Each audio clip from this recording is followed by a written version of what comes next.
สบายดีพ่อแม่พี่น้องปองปายสุขุสุขคนมานี่กาตูมาแลนพี่น้องตอนนี้กาตูอยู่สวนสาธารณะจะมีเป็ดน้ำอาบน้ำพี่น้องที่พาท่านผู้ชมเบิ่งเป็ดปลาพี่น้องมันกำลังลิ้นน้ำกำลังหากินนี่เป็ดน้ำพี่น้อง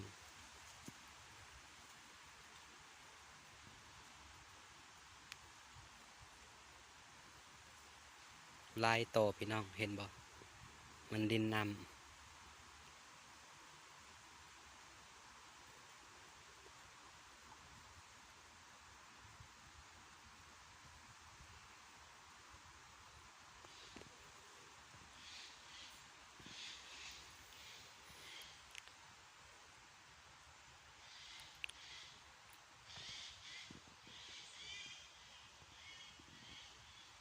มีลายโตพี่น้อง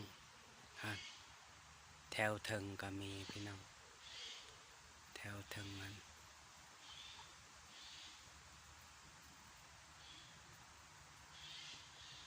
มันหากินเนี่ยตอนนี้ก็ประมาณ6 โมงพี่น้อง6 โมงแรงเห็นบ่ลายโตนะ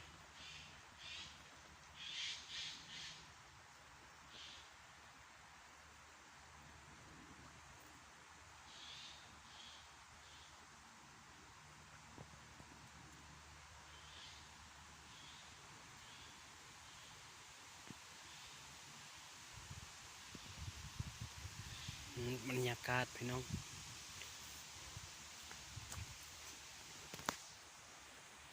กกไม้ใหญ่ได้ละบ่200-300 ปีนี่เขาจงไว้มันเป็นสวนสาธารณะบ่อนนั่งเล่นพี่น้อง เวลาค่อยมาแลนค่อยจะมานั่งแถวนี้นั่งเล่นเขตนั่งเล่นพี่น้อง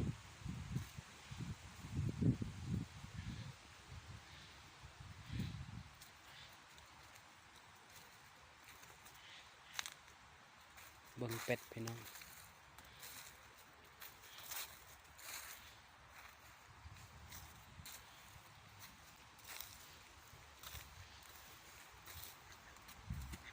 เห็นบ่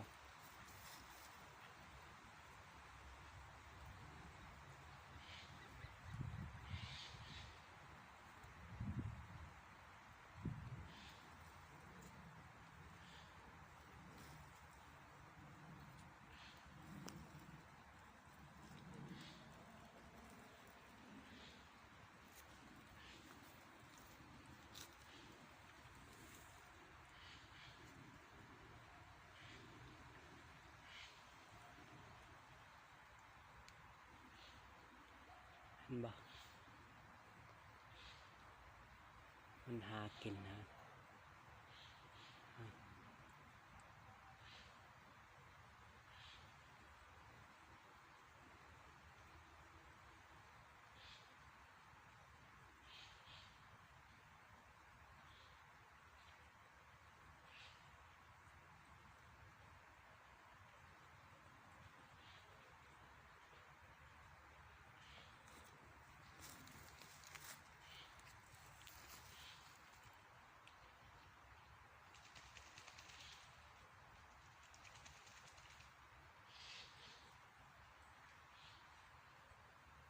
ลายต่อพี่น้องเข้าเจ้าอนุรักษ์บ่ให้ไปขายหยังนี่ล่ะพี่น้องมันหากินปลาเห็นบ่พี่น้องงามนะนกอันนี้งามนี่นกตัวสักนกอันนั้นบ่ฮู้ชื่อแต่ว่านกตัวปากแดงๆหั่นน่ะงามเลยคอยสิถ่ายไลฟ์บอลให้พี่น้องท่านผู้ชมเบิ่งเป็นอะไรบรรยากาศกันที่ละพี่น้องมื้อนี้มีแดดพี่น้องเมื่อวานเมื่อคืนนี่ฝนตกพี่น้องปาดโถพี่น้องงามนี่บรรยากาศนี่พี่น้องนี่บรรยากาศงามพี่น้องสวรรค์นี่เด้สวรรค์พี่น้องโอ้งามพี่น้อง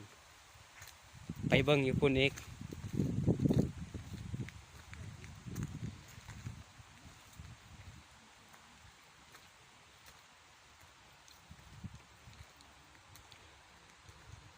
นี่จะเป็นป้ายพี่น้องมันมีหยังแน่อยู่นี่มีนกปากสีแดงปลาตัวใหญ่นี่ก็มีบางเทื่อก็เห็นนี่บางเทื่อใหญ่หรือปลานี่สำคัญปลาตัวนี้นี่แต่ว่าปลาตัวนี้บ่ฮู้นี่นี่ก็มีข้อยเห็นอันนี้ก็ลายนี่แต่ว่าเต่าบ่เห็นเต่าย่างไปเบิ่งทั้งคนพี่น้องนี่ผู้เฒ่าเขาย่างเอามาย่างไปเล่นพี่น้อง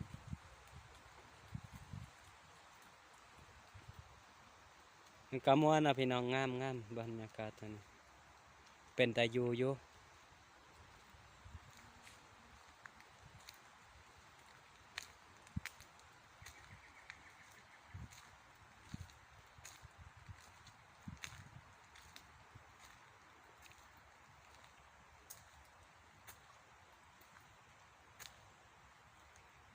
นี่หุบปัน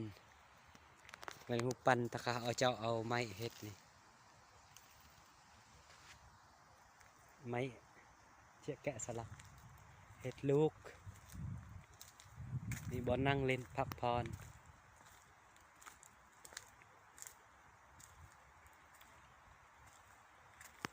พาไปเบิ่งป้าพี่น้องบ่เห็นหยังแถวนี้บ่เห็นหยังเนาะ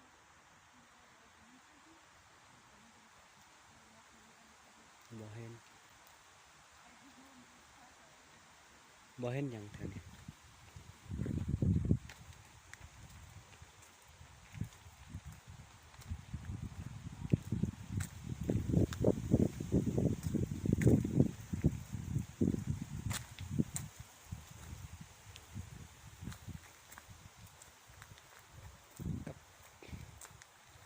กลับไปเบิ่งทางเบื้องนั้นก็มีบอลหนึ่งจะเป็นน้องพี่น้อง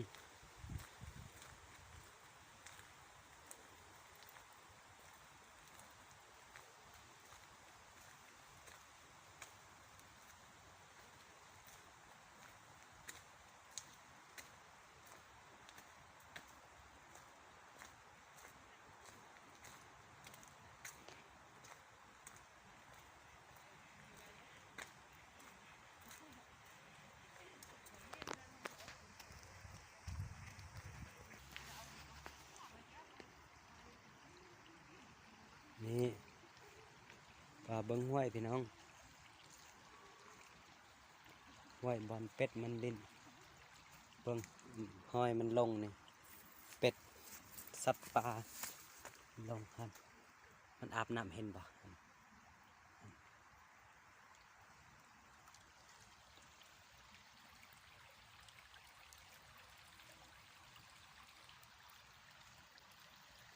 น้ำใสน้ำ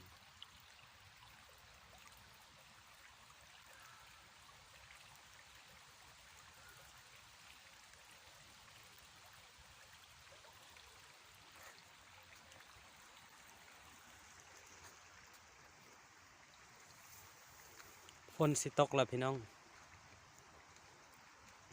บางทีก็ยังท้ายอยู่ตอนนี้ถ้าตกก็สิเสาท้ายพี่น้องเห็นบ่เป็ดนี่นี่มันย่างมาเห็นบ่นี่มันย่างมา2 ตัวพูนมันอยู่แถวพูนลายตัวมันอยู่ในพูนพี่น้องมันกินข้าวจีนี่บางคนเอามาเลี้ยงเอาข้าวจีมาให้กินนี่มันเคยอยู่กับคนมันบ่ย่านนะเป็ดมันเคยอยู่กับคนเห็นบ่ถ้ามันบ่เคยมันแถวบ้านเฮามันนี่แหละ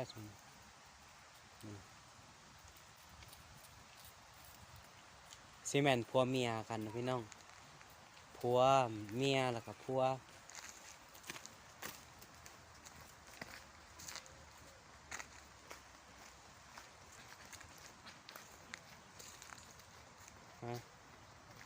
โอ้มันอยู่คนพี่น้อง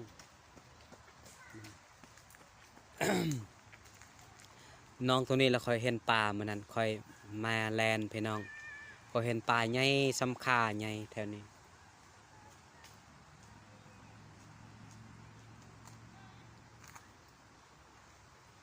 ากาศพี่น้องนี่กกไม้ใหญ่นี่ซอง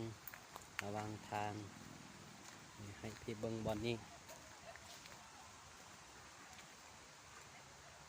งามนะพี่น้อง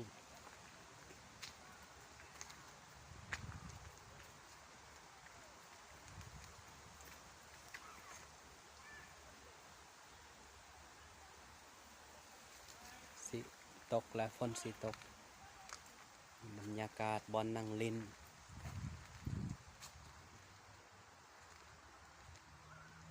มื้อนี้อาจสิบ่ได้เห็นห่านใหญ่บ่ฮู้บ่เห็นมันบ่เห็นมันบ่เห็นช่วงนี้มันบางทีมันบินไปทางอื่นเนาะเพราะมันมานี่ยามฤดูมันมามันก็มาห่านนะ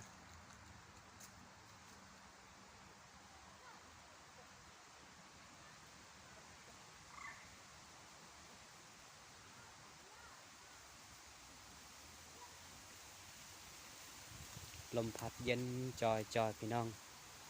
พาให้คิดฮอดบ้านบางเทื่อก็คิดฮอดบ้านพี่น้องลมพัดอากาศหนาวฝนตกจังซี่ข่อยก็คิดฮอดบ้านคือกันเนาะแต่ว่ามาอยู่นี่ก็ม่วนคือกันมาลองชีวิตใหม่ประสบการณ์ในชีวิต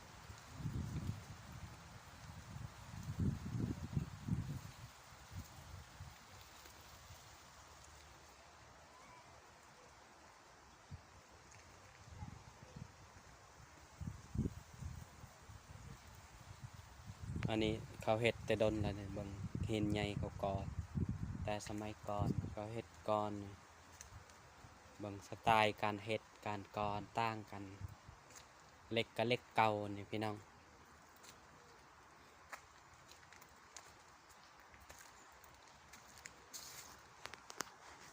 ทางหน้าจะมีพาราสว่างพี่น้องพุ่นพาราสว่างโอ้ทางหน้าพี่น้องแต่ว่าค่อยบ่มีโอกาสมื้อนี้บ่แม่นบ่มีเวลามื้อหน้าขอยสิพาไปเบิ่งพาราสว่างเป็นแนวใดแต่ว่าเข้าบ่ได้ก็สิเบิ่งทางนอกพี่น้องอันนี้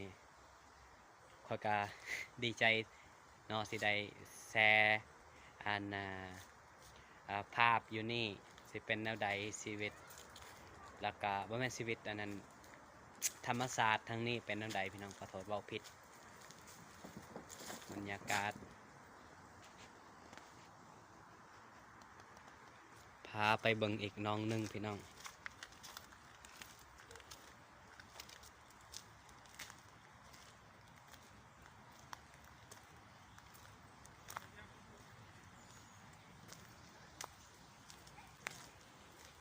ขวาพี่น้อง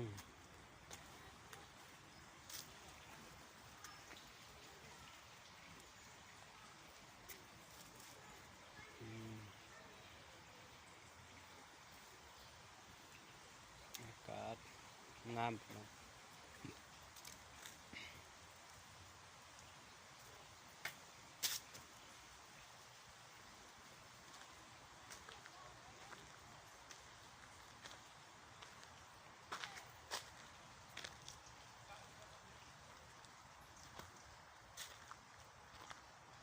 นี่แหละตัวน้องที่คอยเว้าแต่ว่ามันหกพี่น้องมันหกหลาย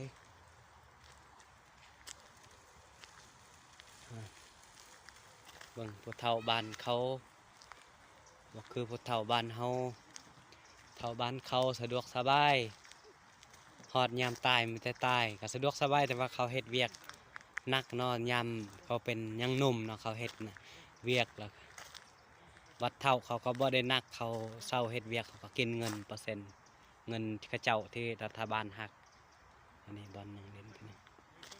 เพิ่นบ่บอลนั่งเล่นอยู่เทิงหั่นบอลขึ้นไปเล่นสำหรับเด็กน้อยอันนั้นอันกกไม้ค่อยมากกกไม้ตรงนี้ฝนสิตกแล้วพี่น้อง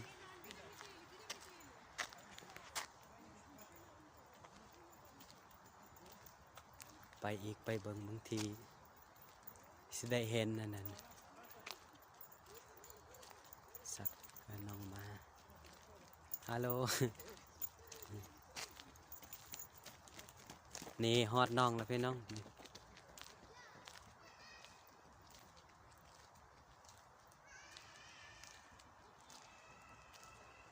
เบิ่งมามันแลนมื้อนั้นก็ถ่ายในวิดีโอหนึ่งคือสิมีก็ลืมเหมือนกัน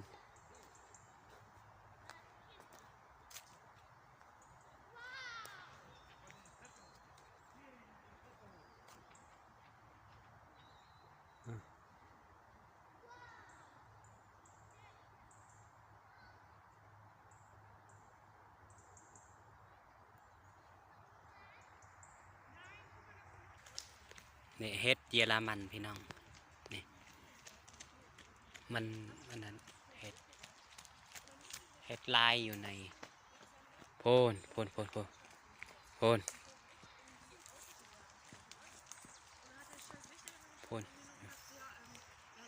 มันเห็นบ่หันเฮ็ดสีขาวคือสิกินได้พี่น้องสบายดีพี่น้องข้าเจ้ากินบ่ได้พี่น้องมันเป็นอันนั้นพิษเพิ่นว่าคอยถามผู้สาว2 คนนะนี่เฮ็ดพิษพี่น้องเฮ็ดสีขาว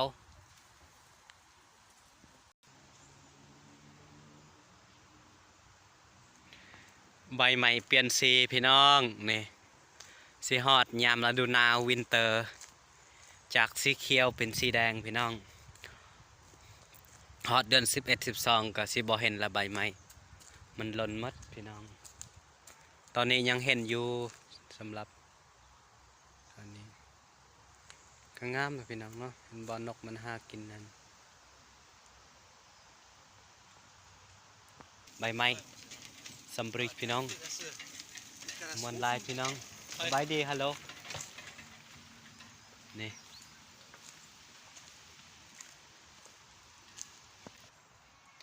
อันนี้ต้นใหม่คือซีเมนต์1,000 ปีแล้วมันลายคันว่าบ้านเฮาในเฮานับถือเนาะนับถือว่าพี่กกไม้ใหญ่สิมีผีกกไม้ที่เป็นแกนนั่นนี่อันนี้มันก็สิดนเติบแต่เบิ่งความมันเก่าแก่กกไม้อันนี้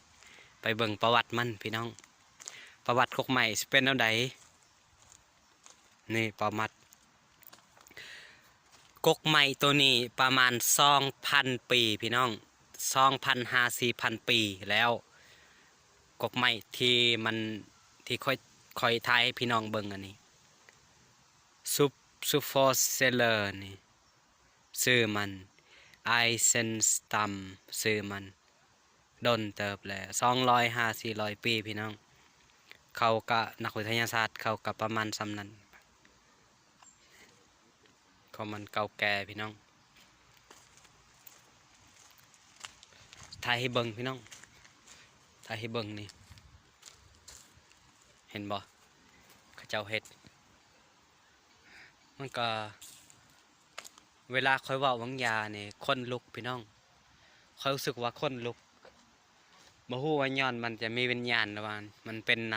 ำความหนาวพี่น้องมาเบิ่งครัวนี่ครัวความหักพี่น้อง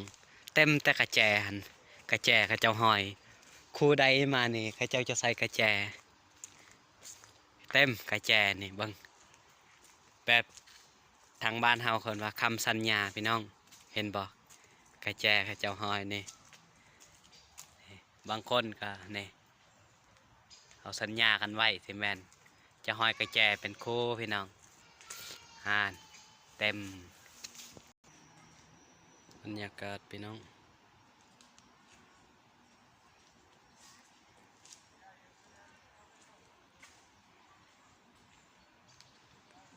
มันยางลิ้น